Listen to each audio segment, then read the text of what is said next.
Part of our program, we use a lot of leather goods, and I want to show you what I recommend.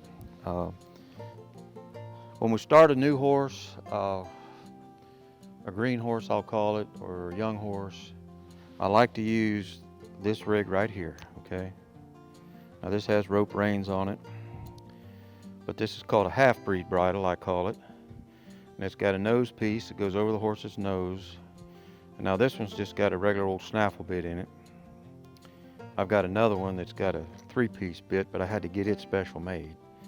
But our goal here is we want to signal this horse, and I want him to work off his nose pressure before his mouth. So I want him just to kind of pack this bit in his mouth and not really feel a lot of pressure in his mouth. I want it to be primarily off his nose, because that's what he's used to, because I've been using that halter setup, his horseman's halter, and in hand signaling him, working him off his nose.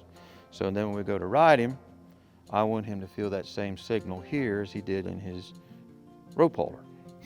And then he'll feel mild pressure. I don't want to get on a young horse with just a bit and just put solid pressure in his mouth entirely. I want to divert it to his nose, okay, because I don't want to spoil his mouth. A horse's mouth is a very sacred place, and you can spoil it if you're not careful. So that's the half-breed rig. I highly recommend it.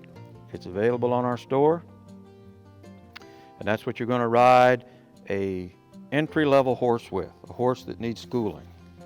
We'll call him a green horse, okay? So that's your half-breed bridle. So this would be the next step in our progression in bitting a horse.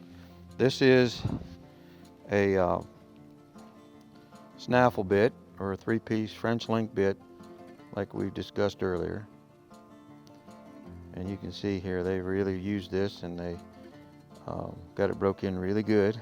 And it's got a curb on it, and the reason they put a curb on this is so you don't pull the bit through the horse's mouth. Okay, that's the only reason a curb is on this snaffle. And they have it set up to where it has what we call these, they call them slobber straps, and then a set of yachtsman rope reins, or arbor's rope reins. Now, the reason that we use the slobber straps and the rope reins, when you're riding your horse, that hinge effect right there, I want that horse so soft, he's going to respond to that hinge effect, okay? See that? So it hinges right here. Now years ago we never used to use these things, but anymore we got to using them more, and we've really understood the value of it, okay?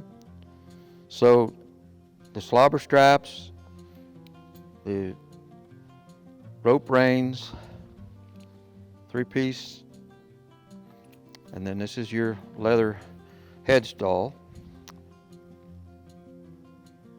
Okay. So that would be the next step of our bitting process. So that would be an intermediate, or preparing a horse to ride English, direct rein. This is what we would use, okay? And that's what I recommend.